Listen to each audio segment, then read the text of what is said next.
Hello, my dear friend. The 11 causes of low self-confidence and their solutions. In this video, we will explore together the 11 causes of low self-confidence, how low self-confidence traps you, and how to break free. 11 barriers and how to overcome them. Let me explain. Welcome. If you find this type of content interesting, subscribing to my channel would really motivate me. 1. Knowing your place. Know your place. This doesn't suit you. Who are you to? We are like this. People like us don't do that. These kinds of statements. In life, knowing your place, not infringing on others' rights, and not harming them is important, of course. However, the problem is that insecure people are constantly taught that they must know their place. When you're constantly told, this is your limit, this is the red line, don't cross here, don't go beyond there, a person becomes trapped in a tiny space. Therefore, don't set the boundaries of knowing your place too narrowly. Be courageous and always try to go one step beyond that red line of yours. 2. Avoiding saying no. Avoiding saying no. Don't waste time saying no to people and explaining why. I don't want to go to the cinema. Why don't you want to go? Because I don't want to go to the cinema. Why aren't you coming? I don't want to go there, period. Draw your red line and make the person in front of you feel that you have a decisive personality. 3. Ignoring disrespect and rudeness. One of the things that fuels your insecurity is ignoring disrespect and rudeness. This slowly eats away at your self-confidence like little worms. Someone disrespects you, and you say, oh, they're just a kid. Another does it, young guy, doesn't know better. Another does it, they're old, what can you do? Another does it, they're the boss, what can I say? Each one hurts, each one saddens you. Enough. If people have been disrespectful to you, we need to address it from the start. You need to say, you're trampling on me here. But in a similar situation, I wouldn't show you tolerance, sorry. Everyone goes their own way. 4. Sacrificing yourself in the name of selflessness. Selflessness and helping people are beautiful things, but sometimes we deceive ourselves by using them as excuses.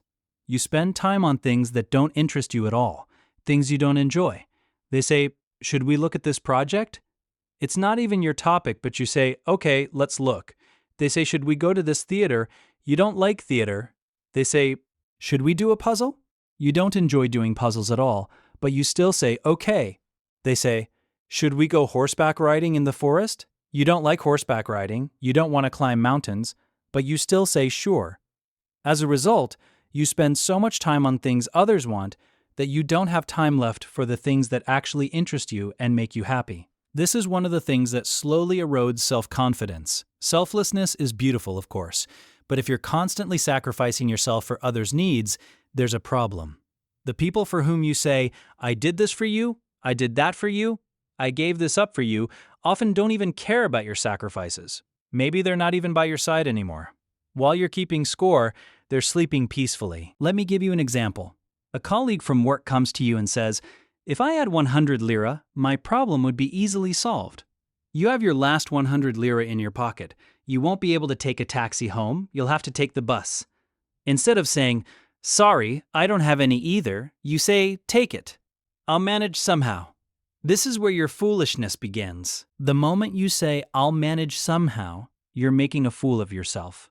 Of course, if that person's situation is critical, if they can't go to the hospital without that money, if they can't donate blood, then okay, help them. But if they're asking for your last money for a reason, like I'm going out with friends this weekend, I have no money, and you say, take it, I won't go out anyway, I'll just stare at the wall at home, you enjoy yourself. You're being unfair to yourself. Please don't make such sacrifices for anyone outside your family. 5. Listening to others when making decisions. There's a difference between gathering information for a decision and making the decision. Gathering information is collecting data, making a decision is drawing the final line, determining the direction. The problem is constantly listening to others when making decisions and being afraid of what they'll think. You think, I'm going to buy this motorcycle, this scooter, but they might call me reckless. They might say I'm trying to look young. I'm going to buy this outfit, but is the color and neckline too revealing? What will they say? Who cares about them? If only you knew what they do in their own homes at night, what fantasies they have while they criticize you during the day. I'm sorry for having to give such an example, but that's the reality. What destroys self-confidence today is this: thinking, this doesn't suit me. What will the girls say? What will they say if I wear colorful clothes? Open your closet. What percentage of your clothes are colorful? Be yourself, be authentic, express yourself. Don't worry about what others will think. Nobody is telling you, don't do this, but you're creating barriers in your own mind saying nobody does this here, it would be weird. 6. Not loving your body. The sixth self-confidence killer. Not loving your body. Your body doesn't have to be extremely sexy. Instagram is a world so full of filters, lies, and foolishness that women and men torture themselves.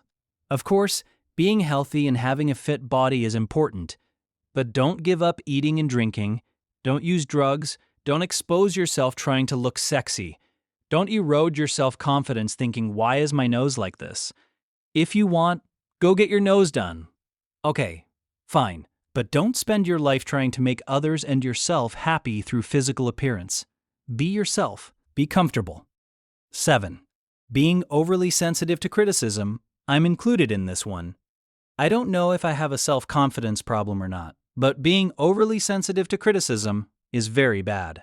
I block criticism that comes for things I'm sure about, things I know are correct, but the situation is much worse for overly sensitive people. You say, you look a bit tired today, and they get offended.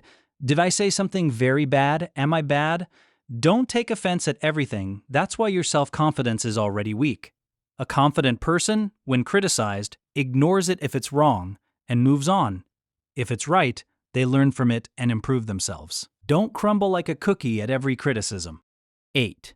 Unnecessary competition and social media comparisons. You look at what you see on Instagram, on social media, and enter into unnecessary competition.